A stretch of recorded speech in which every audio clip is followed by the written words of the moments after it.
Amém, irmãos. Bom, fica difícil até não chorar, eu segurei todas as emoções, porque realmente é muita emoção. Quando as crianças estavam aqui, eu fiquei pensando muito na minha vida também. Como o Hétero falou, na minha caminhada cristã, desde pequeno, eu fiquei muito pensando nas vezes em que eu fiz isso daqui, cantando para os meus pais, cantando para a igreja. Então, para mim, foi uma emoção ainda maior, poder ver essas crianças honrando a Deus com as suas vidas desde pequena. Bom, hoje o tema da nossa mensagem é que o poder de Deus se mostre. Então, hoje, a nossa mensagem tem esse tema, que para aqueles que gostam de um tema, é que o poder de Deus se mostre. Eu, como o Hétero falou, quero agradecer muito os irmãos que de alguma forma se sacrificaram com a questão do Projeto Mapa. Um projeto incrível, irmãos. Eu sou uma outra pessoa também depois desse projeto. Deus utilizou muito de vocês aqui financeiramente para se doarem, para me amarem. Eu sou muito grato. Eu sei que cada um dos que participaram também desse projeto são tão gratos por poder conhecer mais da mensagem de Deus e agora a gente poder seguir com esse sonho de continuar a missão de Cristo. Hoje nós vamos ver a história de um homem, irmãos, que Deus utilizou a vida dele para mostrar o poder dele. Algo incrível. Então, hoje nós vamos acompanhar uma história que fica lá em João, capítulo 9, a partir do verso 1. Vou ler do verso 1 até o verso 34.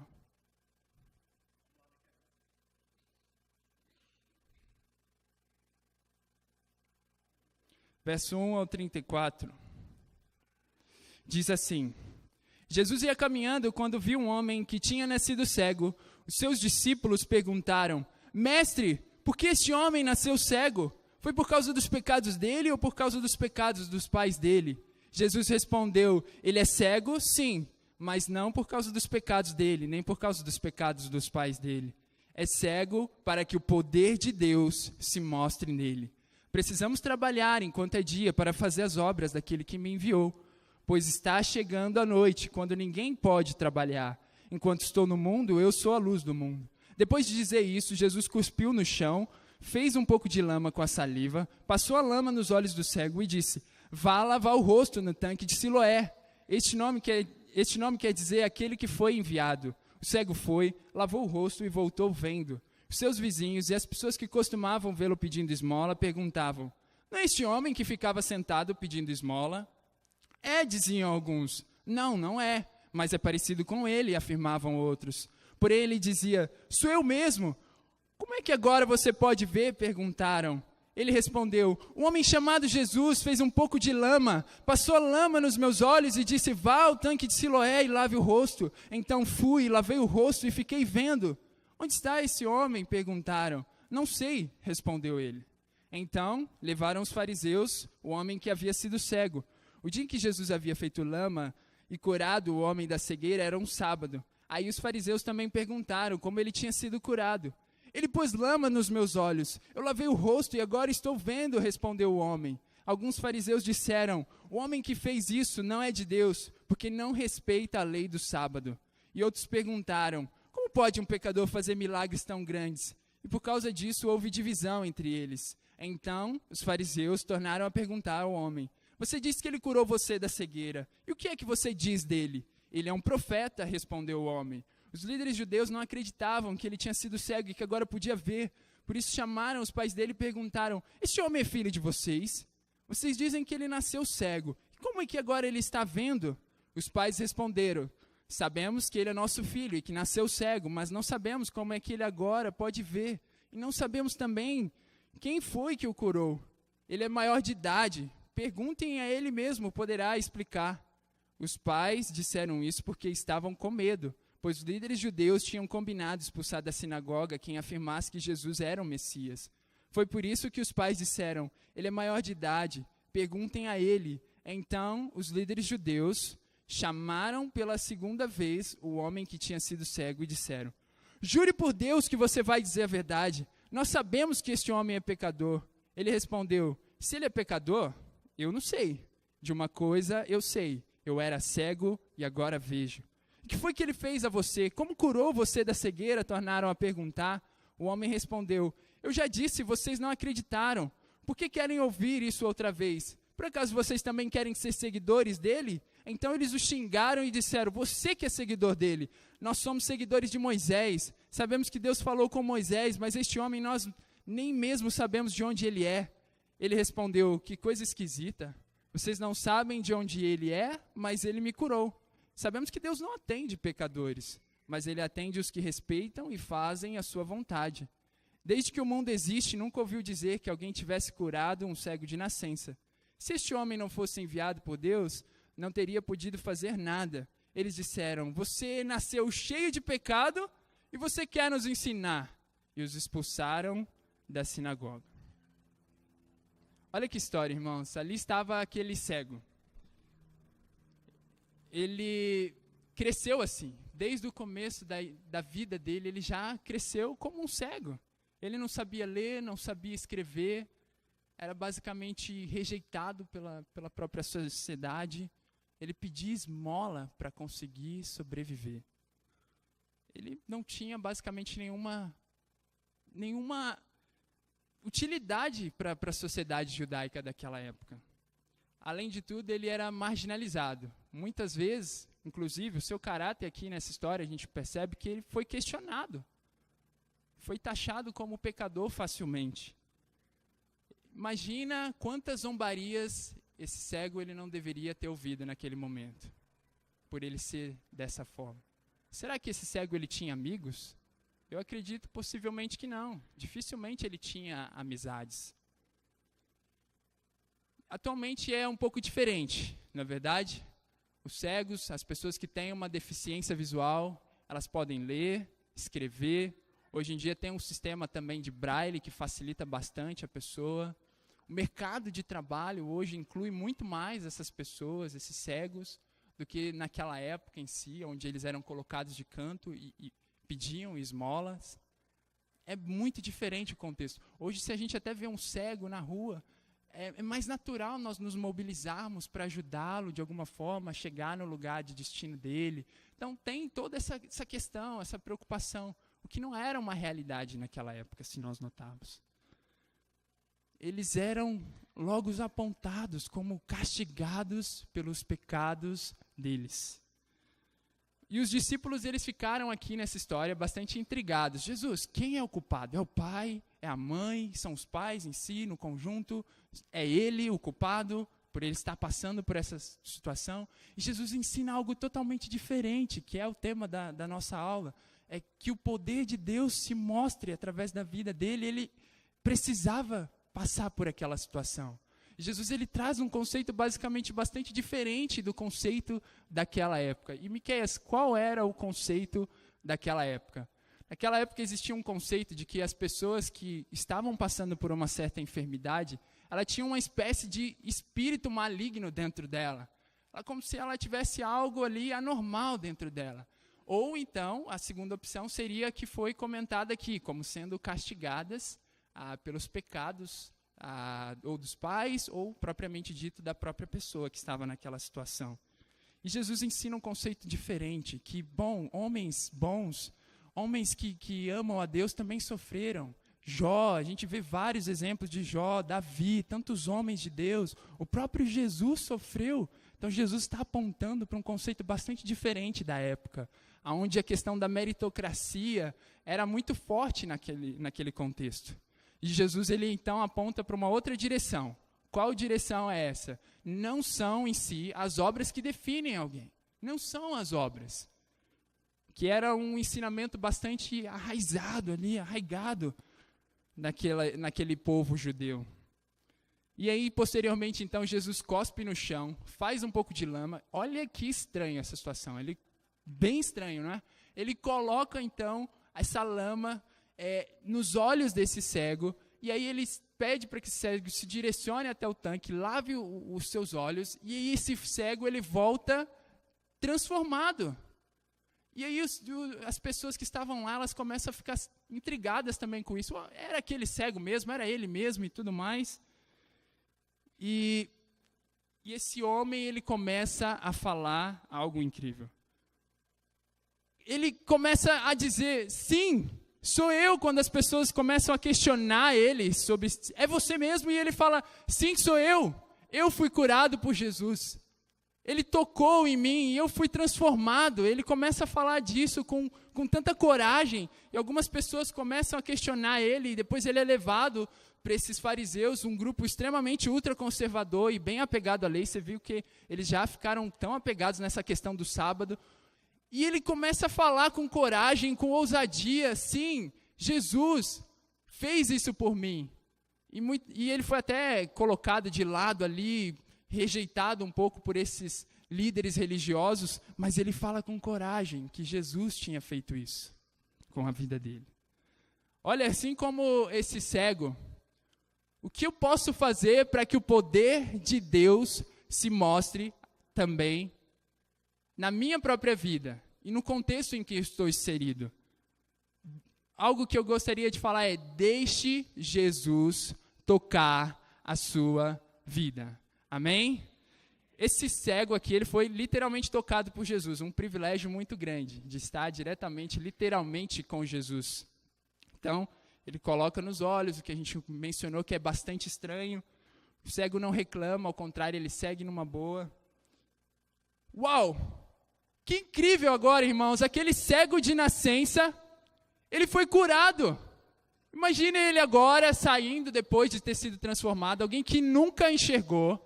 Ele começa a ver os detalhes do sol. Começa a olhar para o céu e ver o quão azul e lindo é o céu. Imagina ele podendo olhar para as pessoas que estavam lá do lado dele, alguns amigos, e ele podendo enxergar o que é a face humana. Imagina a empolgação desse homem. Será que ele estava empolgado? Eu acredito profundamente que sim. Irmãos, não parece um pouco com a nossa conversão? Não parece um pouco essa história, se a gente parar para analisar um pouco?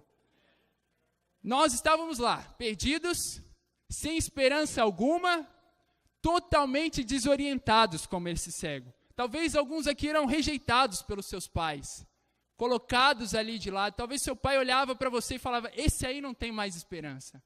Esse aí não tem jeito, ele vai continuar desse jeito.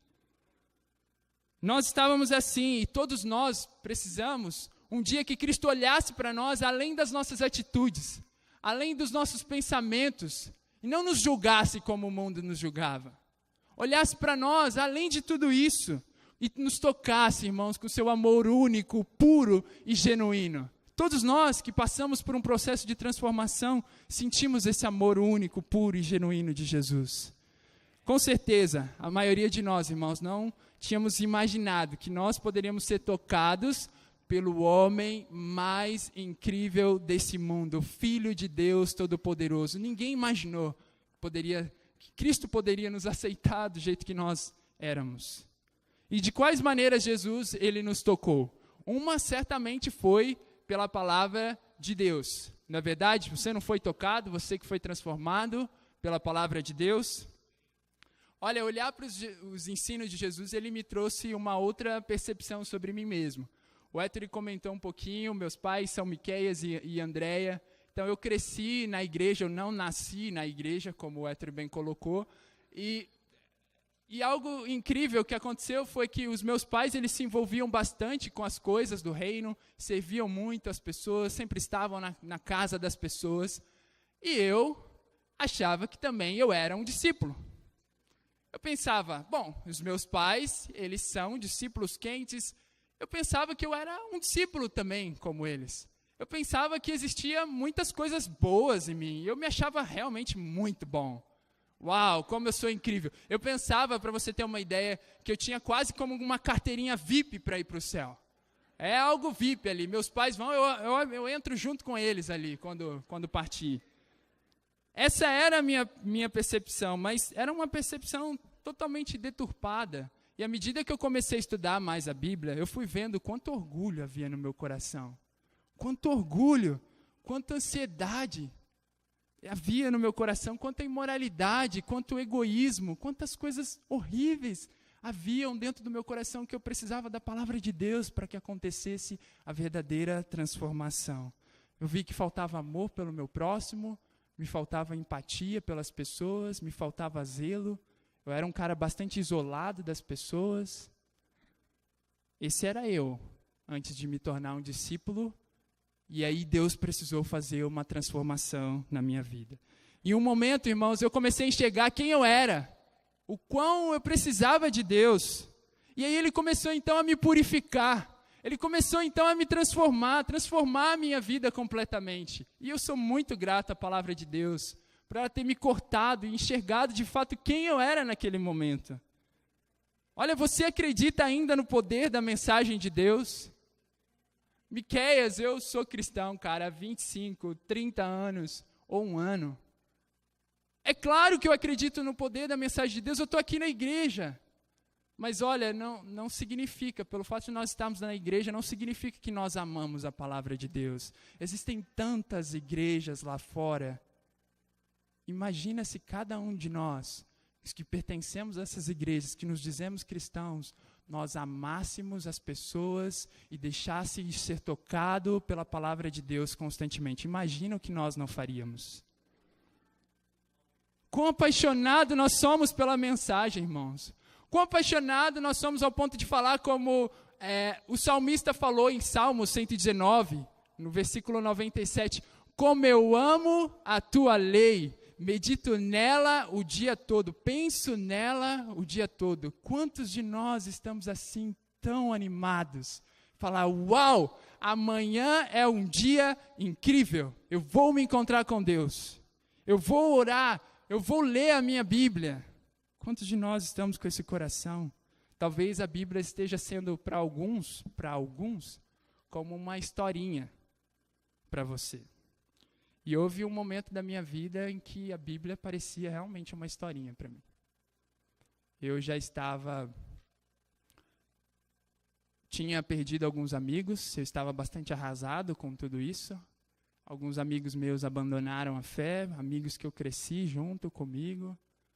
E eles começaram a fazer tantas coisas lá no mundo. Eu confesso, eu invejei muitos desses meus amigos, pelas coisas que eles tinham, pelas coisas que agora eles estavam fazendo. E eu, em algum momento, fui deixando de ler a mensagem de Deus, deixando de ler a palavra. E o meu relacionamento foi se transformando em algo muito fraco, muito superficial. E aí eu vi o perigo de tudo isso. Eu comecei a me envolver com alguém dentro da igreja, um namoro escondido, vamos dizer assim, onde eu não quis pedir conselho para as pessoas, eu segui o meu próprio coração, aquilo que eu acreditava, e eu vi os frutos de tudo isso. Eu vi os toques impuros, eu vi nós valorizando muito mais um ao outro do que o próprio Deus, eu vi nós apegados a nós mesmos no egoísmo, eu deixando de servir nas coisas que eu servia. Cada vez mais eu fui me afastando de Deus. Isso aconteceu mais ou menos durante um mês. Até um momento, irmãos, que eu me lembro, no dia em que eu estava no meu quarto, dormindo, e aí eu dormindo, lembrar dormindo é boa, né?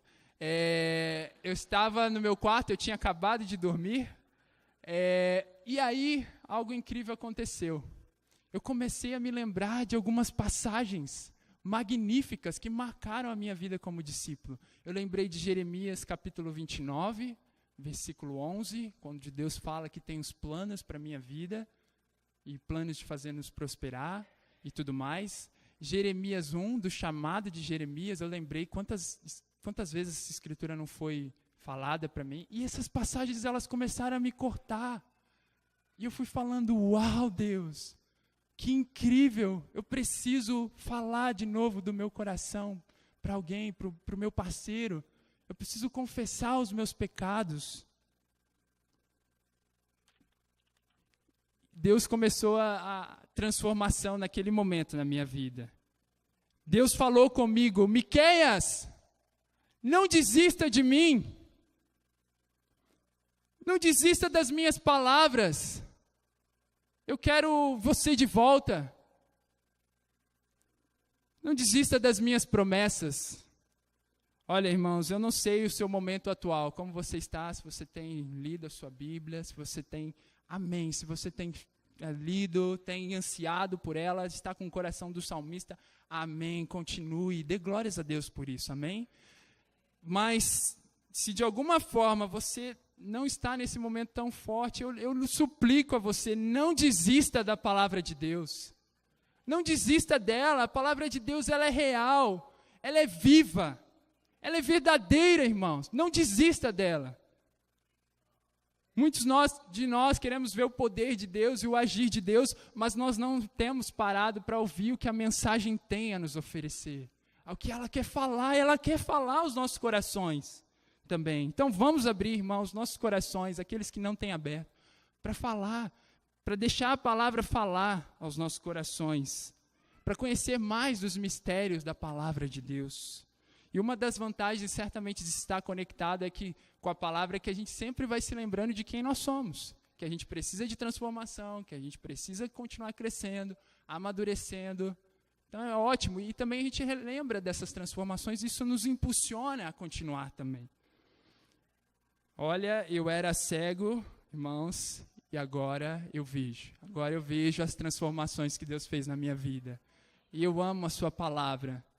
Eu amo ver as coisas incríveis que existem na Bíblia, os mistérios da palavra de Deus. Tudo isso, irmãos, é por Deus. É Ele que colocou esse desejo também no meu coração. E eu oro para que Ele coloque cada vez mais esse desejo nos nossos corações, de ansiar. Fale para eles, talvez você está nesse momento que fala, eu não consigo, eu não tenho sede, peça sede a Ele, porque eu sei que Deus coloca, quando o nosso coração é sincero, de falar, de expressar a Deus sobre isso, sobre as nossas dificuldades, Deus também nos ajuda, Ele muda os nossos corações, assim como também Deus mudou os meus corações para que eu voltasse e amasse a palavra de Deus.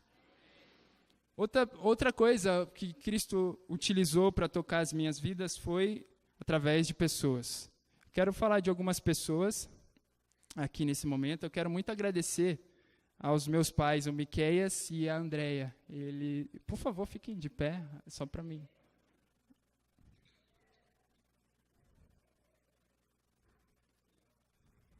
Eu quero muito agradecer vocês, porque vocês, assim, realmente fizeram uma grande diferença na minha vida. O amor que vocês tiveram por mim, a perseverança, como o Hétero falou, tantas devocionais, tantas coisas incríveis. Quero muito agradecer a vida de vocês. Eu não sou o homem, não seria o homem que eu sou hoje se não fosse muito do trabalho de vocês. Eu sei que é Deus que faz, mas Ele usa pessoas e utilizou vocês para isso. Então, eu quero muito começar agradecendo a vocês por Deus utilizar. Então, uma das outras formas que Deus utiliza é pessoas. E pessoas como vocês realmente fizeram muita diferença na minha vida. Sou muito grato a Deus.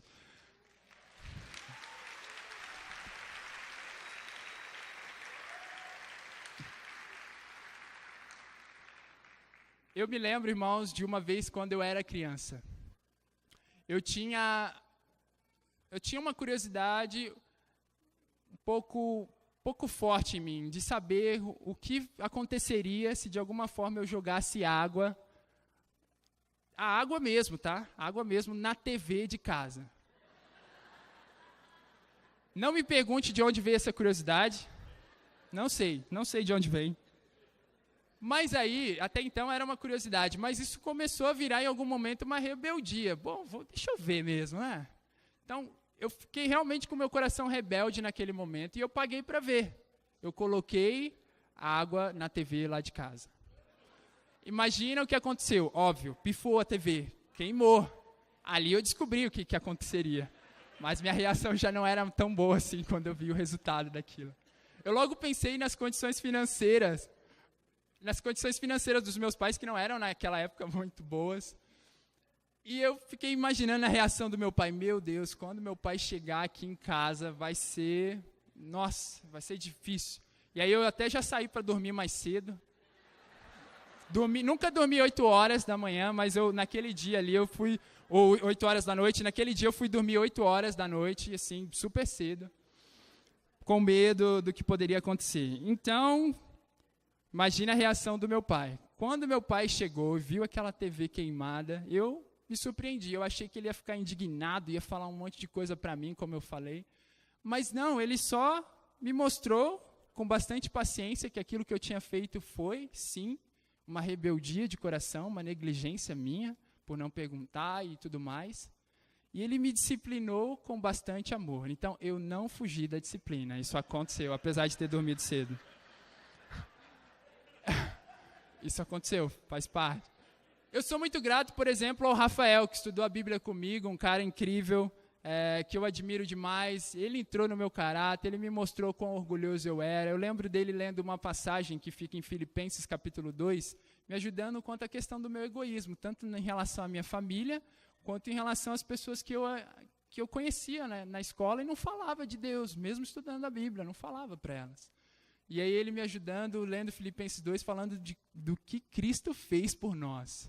E ele falando assim, cara, eu quero te encorajar a fazer isso por outras pessoas. Eu falei, uau, se Cristo fez isso por mim, que desculpa eu tenho para não fazer isso para as outras pessoas? Então, eu sou muito grato a você, Rafael, não sei onde você está, mas eu quero muito agradecer pela sua vida também, por ter me levado até as águas do batismo e ter perseverado também. Elvis, um dos meus parceiros de discipulado, é uma espécie de mentor para aqueles que nos visitam, espiritual, que me ajudou bastante por ser ainda jovem. Eu me lembro de uma vez em que eu estava passando por uma dificuldade também, de relacionamento emocional, e ele foi e me ajudou. Cara, não desista. E eu estava lá, não, Elvis, eu fiz tudo certo, e achando, cara, eu não entendo por que eu estou passando por essa situação, e questionando a Deus, pensando até em sair da igreja. E ele falou, cara, não desista. E ele falou, ore aí. Eu falei, não, eu não quero orar. E ele falou, então eu oro por você. Se você não quer orar, eu vou orar. Você vai ficar aí. E eu falei, tá bom. Então eu vou ficar. E ele orou comigo naquele dia, e eu vi o poder da transformação daquela oração, e fui restabelecendo o meu coração, ganhando mais forças e restabelecendo o meu relacionamento com Deus. Eu lembro também que depois de tudo isso veio a Camila, minha namorada. Eu perseverei, graças a Deus. Então, assim, você que está sofrendo por dor emocional, não mata, tá bom? Você vai sobreviver. Eu sobrevivi, tá bom? Então, eu sobrevivi, perseverei, mas Deus me ajudou a perseverar. Eu não tenho dúvida de que foi Deus utilizando irmãos, pessoas. Não foi irmãos, foi Deus que utilizou. E perseverando, eu vi o fruto disso. Conheci a Camila, uma mulher incrível que ama a Deus. Eu lembro de uma vez que nós, estando numa saída, depois de 3 a 4 meses mais ou menos, ela para em mim e marca um tempo comigo. Eu falei, eita, nossa, o que aconteceu? O que eu fiz de errado? E aí ela falou assim, cara, eu conheço das suas forças, eu sei quem você é um cara assim, assim, assim, assim. Falou das minhas forças, que de fato eram minhas forças naquele momento, mas eu não conheço das suas fraquezas. E eu falei, uau! E aí ela disse assim, você quer me deixar conhecer mais do Miqueias por inteiro? E aí eu falei assim, quero. Então, quero te encorajar a ser vulnerável, a falar mais do seu coração, a falar dos seus pecados, porque eu quero te ajudar. Uau, vale a pena, irmãos. Vale a pena pagar o preço por alguém assim. Eu sou muito grato a Deus por ter usado a vida dela. E tantos outros. Eu sou grato ao Héctor e a Sandra, por exemplo, casais que tiveram muita visão pela minha vida espiritual. Eu lembro de quando eles nos convidaram para participar do grupo, nosso grupo lá. Eu lembro de eu chorando nos braços do Héctor e ele não entendendo. Cara, o que você está chorando? É só um grupo e tal. E aí cara, você não imagina o quanto eu estava orando por isso, o quanto eu estava pedindo para ser treinado. E ele falou, sério isso? Eu falei, sério. E aí ele me abraçou e a gente comemorou juntos, porque a gente sabia que isso era um sonho de Deus. Eu sou muito grato à sua vida, Héctor, à vida da Sandra. Vocês foram fundamentais no nosso crescimento, tanto no meu crescimento quanto no crescimento da Camila. Sei que Deus faz tudo, mas usou muito a vida de vocês também. Eu sou muito grato por tudo isso. O Héctor deu um conselho para mim que eu não esqueço até hoje. Ele falou assim, se você receber um chamado de Deus, receber um convite e sente que esse convite é um chamado de Deus, cara, não rejeita. Pegue isso. Mesmo que você fale assim, eu não sei fazer, pegue isso. Depois você aprenda como fazer. Então, esse é um conselho super válido, eu sou muito grato, eu carrego ele até hoje, e é por isso, entre outras coisas, Deus utilizou diversas coisas, mas isso também me marcou para que eu também tomasse uma decisão de ir, sair, mesmo com muito medo às vezes, com alguns receios, de sair do meu conforto e fazer a missão de Deus. Então, sou muito grato por esse conselho também, insistência de vocês. Irmãos, Deus utilizou pessoas incríveis. Pessoas incríveis e maravilhosas. Irmãos, como anda o nosso relacionamento com as pessoas? Como anda o nosso relacionamento com as pessoas? Nós temos sido abertos, nós temos sido vulneráveis para falar das nossas dificuldades, buscar ajuda. E eu sei que cada um de nós aqui passamos por momentos bastante desafiantes, difíceis na nossa caminhada. Quantos de nós temos aberto os nossos corações? Quantos de nós temos exposto os nossos pecados, aqueles que nós temos mais vergonhas? Você fala assim, cara, eu não vou falar desse pecado, e você... Mas quantos de nós temos pagado o preço de, independente do que as pessoas venham pensar de nós, mas a gente pensar diante do Senhor como nós estamos? Quantos de nós estamos pagando esse preço? Gostaria de encorajar cada um de nós para que o poder de Deus se mostre nas nossas vidas, se permita ser tocado por Cristo. E Ele utiliza pessoas, então permita que pessoas entrem na sua própria vida também. Amém? E para que o poder de Deus se mostre também, deixe o mundo saber que você foi tocado e transformado. Para mim é muito fácil saber. Então, deixe o mundo saber que você foi tocado e transformado, tá bom?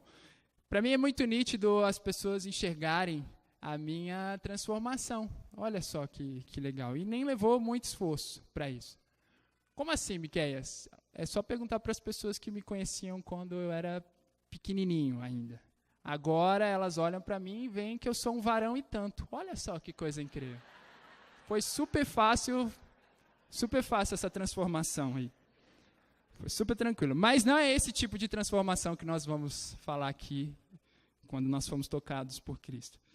E no versículo 8 e 12, mostra isso, que o cego ele foi transformado. Ele estava plenamente pronto para falar para as pessoas sobre essa transformação dele. Ele estava pronto. E isso causou um certo furor nas pessoas, tanto em alguns vizinhos que ficaram incomodados ali, como pode isso, mas também nos líderes religiosos. Isso causou um certo furor, ao ponto deles falarem, quem você pensa que é? Você é um pecador, o que você está querendo nos ensinar? Isso causou bastante furor, mas ele foi transformado. E quando nós fomos batizados, nós nos transformamos realmente em uma nova pessoa. E nós éramos também como esse cego, se a gente parar para perceber. Esse cego é como um cristão novo. Ele não sabia muito exatamente quem Jesus era. Pergunta para ele, quem Jesus é? Um profeta, não sei o quê. É alguém aí. Mas eu sei de alguma coisa. Ele me transformou. Parece um pouco da nossa caminhada como cristão, na verdade. Muitos de nós não sabíamos muito sobre quem Cristo era. Às vezes a gente falava até umas besteiras para as pessoas que não era nada a ver com a palavra de Deus, mas nós estávamos tão empolgados em falar sobre Jesus que isso era algo natural para nós. Não é verdade? Assim é nós. Quando nós estamos assim, irmãos, é tão bom a gente lembrar de tudo isso. A gente precisa nos lembrar de que Cristo nos mudou, que Cristo perdoou, que Cristo curou as nossas vidas. E isso causou espanto nas pessoas. Lembra da nossa coragem, irmãos? Lembra da nossa ousadia? Eu sei que cada um de vocês devem ter feito alguma loucura por Deus aqui. Eu sei porque eu conheço já várias histórias de alguns irmãos incríveis, as loucuras que vocês fizeram por Deus no início da vida de vocês, ou alguns até mesmo agora. É incrível. Realmente, irmãos, eu me lembro de quando eu era um discípulo, quando cristão, no começo, eu me lembro de eu compartilhando a minha fé com outras pessoas, tomando a atitude de mudar, de deixar de lado o meu egoísmo e tomar a atitude de mudar. E aí eu lembro Deus transformando meus corações para deixar isso um pouco mais natural. Mas eu também me lembro do espanto quando foi para compartilhar para as pessoas no trabalho sobre o meu namoro. Eu lembro do espanto que foi isso. As pessoas falaram, essa é a vida que você leva? Que isso? Você não faz isso, não faz aquilo? Que graça tem namorar desse jeito? Era dos questionamentos que as pessoas faziam naquela época quando eu comentei como que funcionava o meu namoro e por que também eu fazia tudo aquilo que eu estava fazendo. Não é especial a nossa coragem? Não foi especial no momento a nossa coragem, a nossa ousadia? Gostaria de perguntar então para vocês, aonde está essa coragem hoje? Aonde está essa coragem hoje? Nós mantemos viva essa coragem de ir falar, independente do que as pessoas vão pensar ou vão falar de nós, mantemos a mesma coragem da nossa conversão. Você ama aquilo que você acredita, A boca fala, irmãos, do que o nosso coração está cheio. Se você está cheio de Cristo, você compartilha as coisas. Ninguém ficou pressionando esse cego para que ele falasse sobre Jesus. Ninguém ficou falando, olha, cara, tem o seu momento do evangelismo, vá lá agora, falar sobre Cristo. Ele tomou atitude. E nós, é assim, irmãos, quando nós percebemos a beleza de tudo aquilo que Jesus é, nosso coração, ele naturalmente acaba sendo atraído por ele. Naturalmente, é um processo natural. Quando Jesus nos toca, isso deve nos encorajar a levar a mensagem para outras pessoas, para que as pessoas conheçam o poder que há na luz do Evangelho. Amém? Então, nós não temos ideia de quanto Deus quer nos utilizar, mas para aqueles que nos visitam, eu gostaria de falar um pouquinho com vocês. Eu não sei qual é a sua dor nesse momento. A dor desse cego aqui era a cegueira física mesmo. Eu não sei qual é a sua dor, o que você está passando, qual a dificuldade, não sei como você chegou aqui, se é a sua primeira vez que você está aqui. Não sei o seu sofrimento, mas eu sei de uma coisa, Jesus sabe. Jesus conhece os seus sofrimentos, Ele sabe da sua dor, Ele sabe do que você está passando nesse momento. E Ele faz um convite, porque Ele é o único que pode curar a alma, corpo, qualquer coisa. Jesus pode fazer qualquer coisa para a glória dEle.